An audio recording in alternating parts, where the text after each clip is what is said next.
کتنی بڑی نعمت ہے جو اللہ تعالیٰ نے اس قرآن مجید کی شکل میں تمہیں عطا کی ہے۔ اس کا اندازہ جو ہے تمہیں اس پورے ایکسرسائز سے، یہ روحانی تربیت کے اس دور سے گزر کر اندازہ ہوگا کہ جیسے کوئی شخص اگر پیاسا ہو شدید اور اسے پانی ملے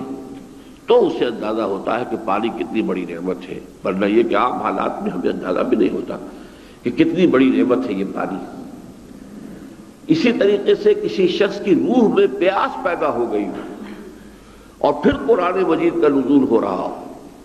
تو روح کی اس پیاس کو پیدا کرنے کا ذریعہ رمضان مبارک میں روزے رکھنا ہے، اس سے روح کے اندر وہ پیاس پیدا ہوتی ہے۔ اور پھر جب قرآن مجید کا نزول اس پر ہوتا ہے، اس روح پر،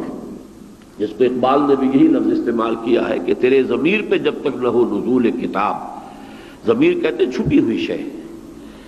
تو چھپی ہوئی شے ہماری کون سی ہے؟ ہماری روح ہے، باقی تو ہمارا جسم ظاہر ہے، باہر ہے، لیکن تمہارا جو وجود باطنی ہے، تمہاری جو حقیقت باطنی ہے، حقیقت مخفی ہے، تیرے ضمیر پہ جب تک نہ ہو نزول کتاب، گرہ کشاہ نہ رازی نہ صاحب کشاف، اگر یہ کیفیت نہیں ہوتی کہ روح پر نزول ہو قرآن کا، تو پھر یہ کہ انسان عقلی طور پر گھوڑے دوڑاتا رہے اور امام رازی اور تفسیر کشاف کا مطالعہ کرتا رہے، اس سے کچھ معلومات تو حاصل ہو جائے گی، لیکن یہ ہے کہ قرآن مجید کی جو اصل رحمت ہے اور اس کے جو برکات ہیں اس سے انسان بہرمند نہیں ہو سکتا۔